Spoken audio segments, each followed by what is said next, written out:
The Stranger in the Rain. The storm raged across the small town of Ravenshade, wind howling like a hungry beast, slamming against doors and windows. The streets were nearly deserted except for a lone figure walking down the main road. His coat was soaked, his hat pulled low over his eyes, and his hands stuffed into his pockets. Inside the rusty lantern, a dimly lit roadside diner, the radio crackled with static before the voice of the local news anchor came through. Authorities have confirmed the third disappearance this month. Local resident Mark Elridge was last seen near Oakridge Highway. Police urge citizens to stay indoors and report anything suspicious. Ravenshade remains on high alert. The announcement ended, replaced by the slow, eerie hum of jazz music. The few customers in the diner exchanged uneasy glances before returning to their meals. Seated at a corner booth, Daniel Graves stirred his coffee absent-mindedly. He was a private investigator, once renowned but now barely scraping by. He had come to Ravenshade at the request of a frantic woman, Sarah Elridge, Mark's sister. She had begged him to help find her missing brother, claiming the police weren't doing enough. Now, as he sat in the diner, waiting for Sarah to meet him, his gut told him something wasn't right about this town. The bell above the door jingled. A man stepped inside, his soaked boots leaving muddy prints across the diner floor. He had an unsettling presence, tall, gaunt, with piercing gray eyes that seemed to suck the warmth out of the air. He scanned the room before locking eyes with Daniel. A slow, eerie smile crept across his face. Then, he walked toward Daniel's table and sat across from him without invitation. "You shouldn't be here," the stranger said in a voice like gravel. Daniel raised an eyebrow. "Excuse me?" The man leaned forward, his gaze like ice. "You were hired to find Mark Elridge, weren't you?" Daniel's grip on his coffee cup tightened. "Who are you?" "Call me Mr. Hollow," the man said. He placed an old, yellowed envelope on the table. "This is your last warning. Leave Ravenshade tonight." Daniel chuckled, though there was no humor in his voice. "That sounds an awful lot like a threat." Hollow smiled again. "A warning, Mr. Graves. A chance to walk away while you still can." With that, he stood, turned, and walked out into the storm. Daniel hesitated before opening the envelope. Inside was a single Polaroid photo. His heart stopped. It was a picture of him, taken just minutes ago, inside this very diner. A message was scrawled across the bottom in shaky handwriting. "You have one night. Leave or vanish like the rest." Outside, lightning flashed. And Daniel knew this case had just become more than a missing persons investigation. It was a fight for survival, the silent town. The storm outside had calmed, but inside Daniel Graves, a storm of unease brewed. He stared at the Polaroid, the inked warning below his own face burning into his mind. He flipped the photo over, hoping for more clues, but the back was blank. He had dealt with threats before, but this one carried a different weight, an unnatural, unsettling presence. Mr. Hollow wasn't just a man trying to scare him off.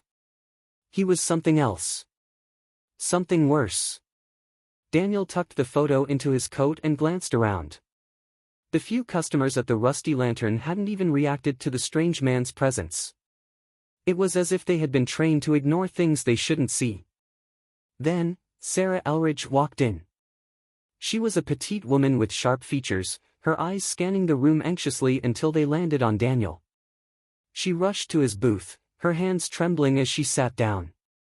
"Did you get it?" she asked in a whisper. Daniel frowned. "Get what?" Her face went pale. "The warning." He pulled the Polaroid out and placed it on the table. "You knew this was coming, didn't you?" She looked at it for a long moment before speaking. "Mark got one too. A week before he disappeared." Daniel leaned forward. "Tell me everything, from the beginning." Sarah swallowed hard, her fingers twisting in her lap. Mark was a journalist. He had been investigating something old, something buried in Ravenshade's past. He wouldn't tell me much, just that he had found proof of something terrible. Daniel listened carefully. What kind of proof? I don't know, she admitted. But the day before he vanished, he told me he was meeting someone. A man who claimed to have evidence. That was the last time I saw him. Daniel rubbed his jaw. Who was he meeting? She hesitated. A man named Jonathan Harlow. He used to be the town historian before she faltered. Before he what? Daniel pressed. Sarah's voice dropped to a whisper. Before he went insane. Daniel sighed. Of course he did. Sarah clutched his arm suddenly. I don't think Mark just disappeared. I think something took him. Daniel thought of Mr. Hollow's unnatural presence, of the cold emptiness in his eyes. He had seen dangerous men before, but this was something else. He looked at Sarah. Where can I find Harlow? She hesitated. He lives alone now. Out past the forest, near the old Blackwood church. But Daniel. Her grip on his arm tightened. He's been warning people for years. And everyone who listens to him either goes mad, or goes missing. A chill ran through Daniel. I'll take my chances. That night, Daniel drove out of town, following a narrow, winding road toward Blackwood Church. The further he went, the fewer streetlights there were. Soon, he was driving through absolute darkness, his headlights the only source of light. The trees on either side of the road seemed to press in on him, their branches twisting unnaturally. Then, his car radio crackled. Static. Then a voice. A deep, rasping whisper. Turn back. Daniel's hands clenched the wheel. The voice didn't belong to any radio station. It sounded like it was coming from inside the car. Then, out of nowhere, his headlights caught movement on the road ahead. A man stood in the middle of the road, his back to Daniel. Tall. Gaunt. It was Mr. Hollow. Daniel's foot slammed on the brakes. Tires screeched. The car skidded to a stop just inches from the figure. But when Daniel looked. The house by the church. Daniel drove in silence, gripping the wheels so tightly his knuckles turned white. The Blackwood church loomed ahead, its sharp steeple cutting into the night sky like a dagger. Next to it, barely visible in the darkness, sat a crumbling, isolated house, Jonathan Harlow's home. The moment Daniel stepped out of his car, the air around him felt wrong. Thick. Heavy. As if something unseen was pressing against him. He ignored the feeling and approached the house. The front door was slightly open. Daniel knocked once. No answer. Slowly, he pushed the door open and stepped inside. The air was stale, thick with dust and something fouler, like rot. A single flickering candle sat on a wooden table in the center of the room, casting long, dancing shadows across the walls. Against the far wall, a man sat in an old wooden chair. Jonathan Harlow. His eyes were wide and unblinking, staring at something only he could see. His hair was wild, his beard overgrown. He looked like he hadn't slept in years. You came, he whispered. His voice was raspy, barely audible. Daniel closed the door behind him. I'm looking for Mark Elridge. You were supposed to meet him before he disappeared. Harlow shuddered at the name. He saw too much. Just like I did. Daniel pulled out the Polaroid and placed it on the table. What is this? Who is Mr. Hollow? Harlow's breathing became erratic. His eyes darted around the room as if something was watching them. You need to leave, he whispered. You weren't supposed to get involved. Daniel clenched his jaw. That's not an option. Harlow swallowed hard, then reached for a stack of old, yellowed papers beside him. You need to understand. This town, it doesn't belong to us. Daniel frowned. What do you mean? Harlow's hands trembled as he spread the papers out. Old photographs, newspaper clippings, and handwritten notes covered the table. One photo caught Daniel's attention. It was an old group picture, taken decades ago.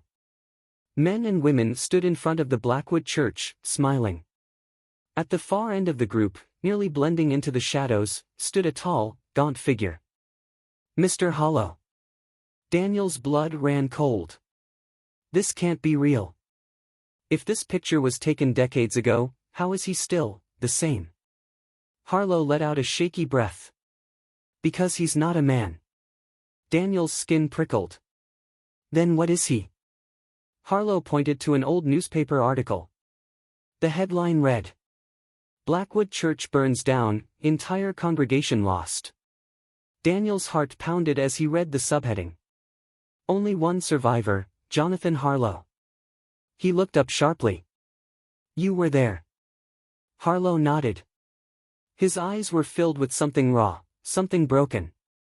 The church was never a place of worship. It was a door. And they opened it. Daniel exhaled, trying to make sense of it. And Mr. Hollow? Harlow's lips trembled. He was the first to walk through. A sudden gust of wind slammed against the house, making the candle flicker violently. The temperature in the room dropped. Harlow's eyes widened with terror. He knows we're talking about him. Daniel grabbed his revolver and turned toward the door. We need to leave. Now.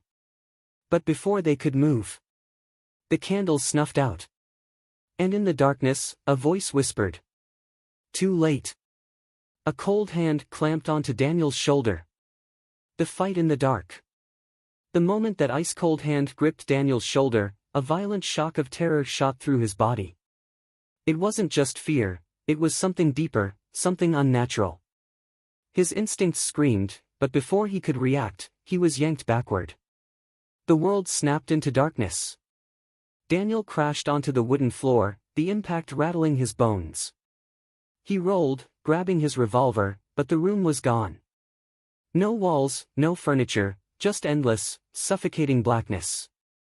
He could barely see his own hands. And then, a whisper. Right beside his ear. You should have left, Daniel. He spun and fired. The gunshot echoed, but the bullet hit nothing. No movement. No impact. Just more darkness. Then, movement.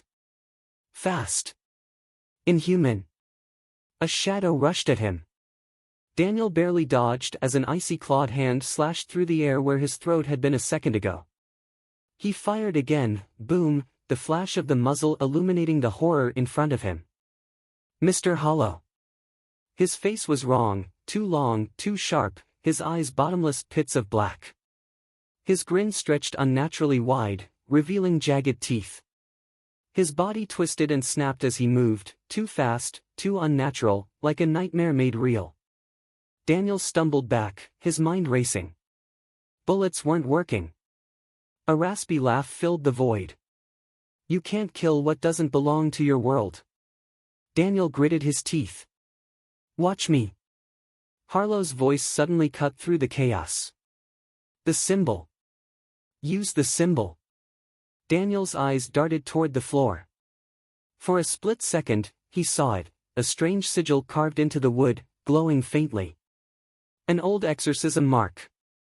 Harlow had been prepared for this. Daniel lunged forward, shoving his hand onto the mark. The moment his skin made contact, a searing blue light exploded outward, burning away the darkness. Mr. Hollow screamed. Not in rage. In fear. His body twisted violently, his shape warping as the light consumed him. His grin faltered, his shadowy form flickering like a flame about to die. Daniel forced himself. The final stand. The blinding blue light from the sigil roared outward, cutting through the darkness like a blade. Mr. Hollow screamed, his form contorting violently as if something was dragging him backward into the void. Daniel felt the floor tremble beneath him. The house wasn't just shaking, it was coming apart. Boom! A wooden beam snapped, crashing down inches from him. The air was thick with dust and smoke, but Daniel didn't stop. Harlow was on his knees, eyes shut tight, muttering a prayer in a language Daniel didn't recognize. The sigil beneath them pulsed, its glow turning from blue to a fiery white. Mr. Hollow's voice ripped through the air.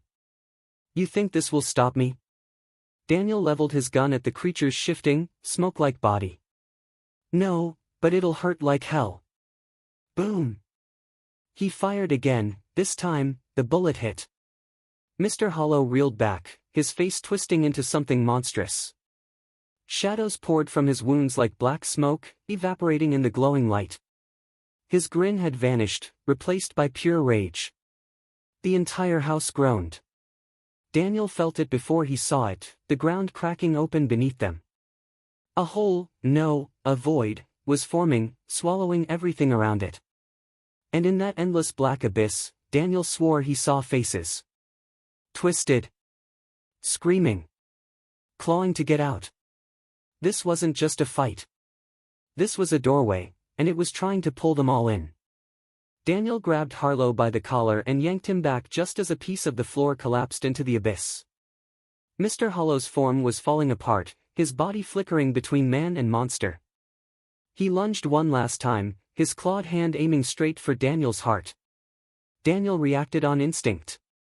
He grabbed the revolver's last bullet, a silver-plated round he had kept for special occasions, and jammed it against the sigil. A final burst of light detonated outward. Hollow's hand stopped inches from Daniel's chest. His form froze, his body splitting apart like cracked glass. Then he screamed. The black void beneath them sucked him in. His body shattered into pieces, his shadowy form ripped into the abyss, screaming Daniel's name. Then silence. The void snapped shut. The shaking stopped. The house, now in ruins, was still. Daniel gasped for air, his body trembling. His gun was empty. His hands were bleeding. His heart pounded in his ears. Harlow lay on the floor, staring at the ceiling. He was laughing softly. You did it, he whispered. Daniel collapsed beside him, exhaling sharply. I need a drink. Harlow chuckled weakly. Me too. They sat there for a moment, breathing heavily, surrounded by the wreckage of the past. And for the first time in years, Ravenshade was quiet. The nightmare was over. Or so Daniel hoped. The end, or the last warning before something worse.